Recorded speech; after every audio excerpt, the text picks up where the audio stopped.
इस खबर के प्रायोजक हैं एएस ब्रांडेड लॉटवाला, लाल क्वार्टर, कृष्णानगर, दिल्ली।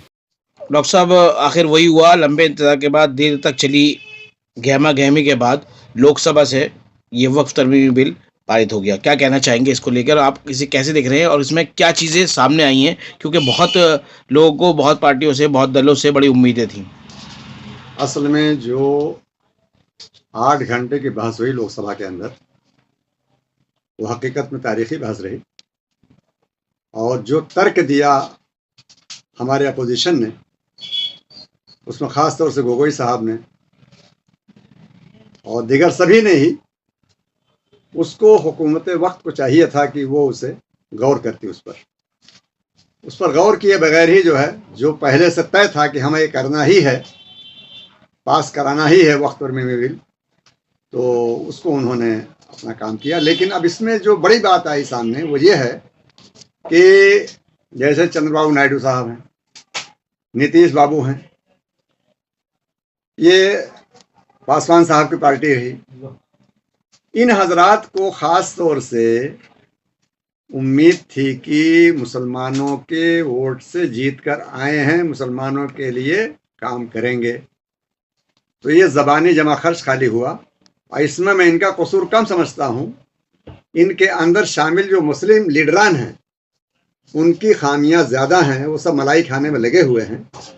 तो जाहिर है कि हुकूमत को इससे कोई मतलब नहीं है, चाहे स्टेट गवर्नमेंट हो, चाहे सेंट्रल गवर्नमेंट हो, जिन लोगों ने तय कर लिया था कि मुसलमानों को ज़ेर करना है और वक्त तरमीमी बिल एक बड़ा हथकंडा रहा, तो उसको अख्तियार किया गया।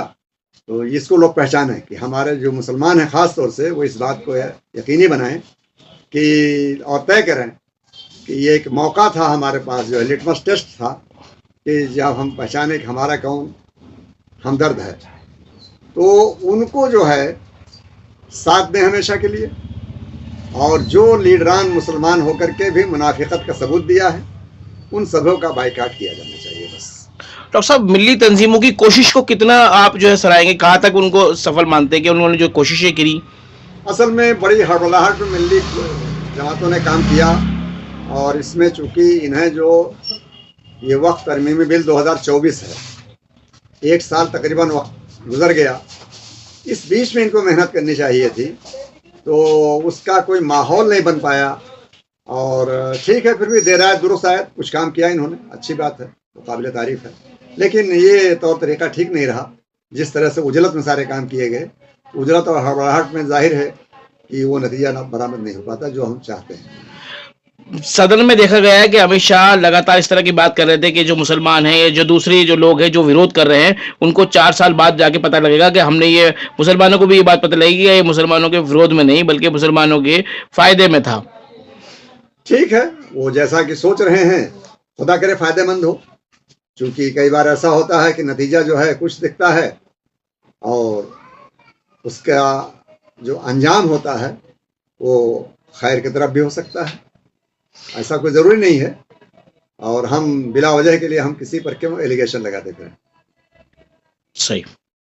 प्रॉपर्टीज देश भर में पड़ी हुई हैं, देश भर में जो वो कह सकते हैं कि जिस काम में आनी चाहिए थी उसमें नहीं आ रही थी। अब उम्मीद है कि शायद वो किसी काम में आ जाए। अब किसी काम में तो खैर नहीं कह सकता मैं, क्योंकि जो मुसलमानों के लिए वक्फ होती हैं जी, मुसलमानों की भलाई के लिए, उनके वेलफेयर के लिए, वो काम में आनी चाहिए थी। हकीकत में उस पैमाने पर नहीं आई।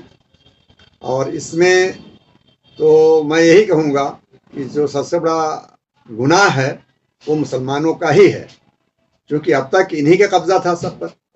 ये एडमिनिस्ट्रेटर थे, ये मुतवल्ली थे, क्या मतलब खाका बनाया, क्या पेश किया लोगों के सामने, क्या मंसूबा बनाया इन्होंने कि उसका फ़ायदा मिल्लत को पहुँचता?